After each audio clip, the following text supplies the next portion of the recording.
This is Lindy and Murphy. We're going to talk about the digestive system. So, when you eat food, it goes into your mouth. And in there's a tongue and some teeth and some glands that secrete salivary mucus junk. And that helps break down your food. Now, after you swallow, it goes into your pharynx, which is somewhere up in there. Yep, there's the hole. Right in there, if you can see that. And then, once it travels through the pharynx, this little flap called the larynx covers the hole that leads to your lungs, so your food does not go in your lungs. Instead, your food goes down the esophagus, which is right here. See, you can stick a sticker in there. Now, after it travels through the esophagus behind your lungs and heart, it goes through what we like to call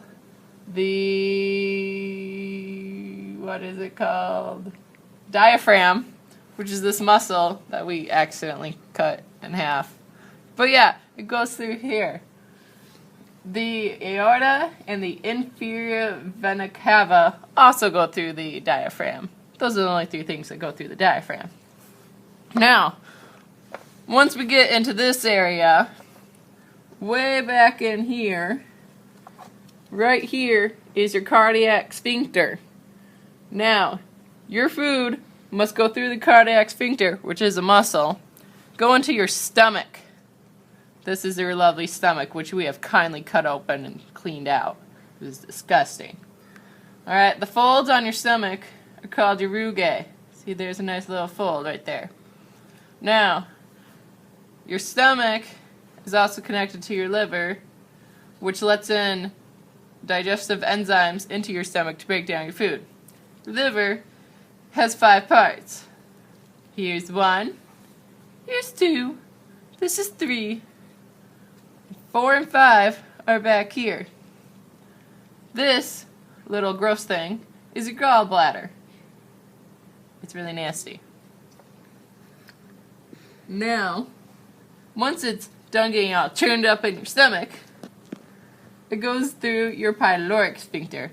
3 parts of the stomach are the fundus, which is way up in here, the body, and the pylorus.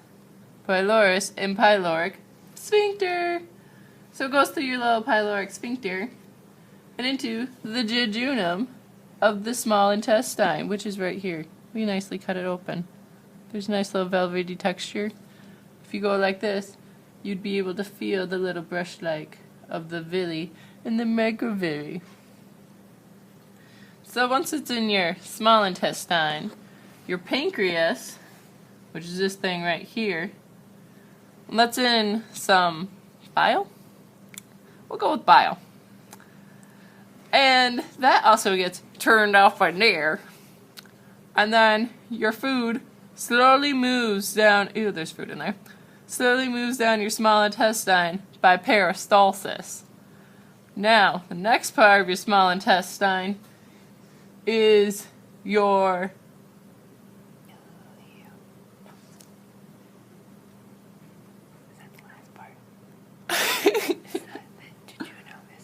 yeah, jejunum, which you can remember because we have a son named Juneman.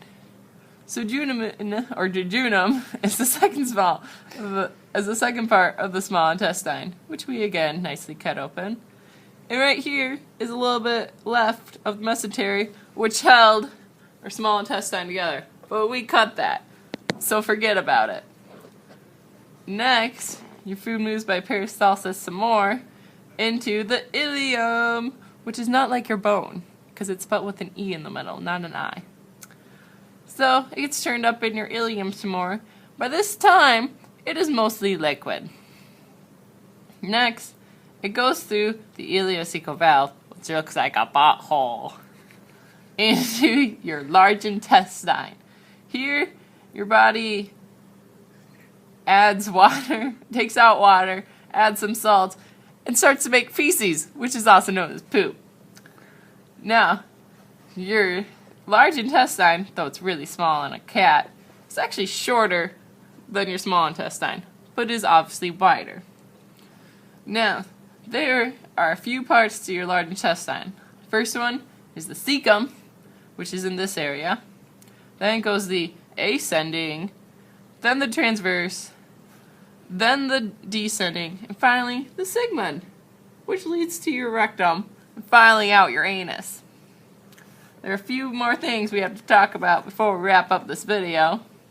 First of all, right back here, just right here, is one of your kidneys. And over here is your spleen. There's another kidney, that's what the blue thing is. And also you got your bladder, right here. This lovely bag holds your greater momentum. We cut that off. Oh, and there's the anus, in case you were wondering where that was. And I think that wraps it up. Does that wrap it up, Kristen?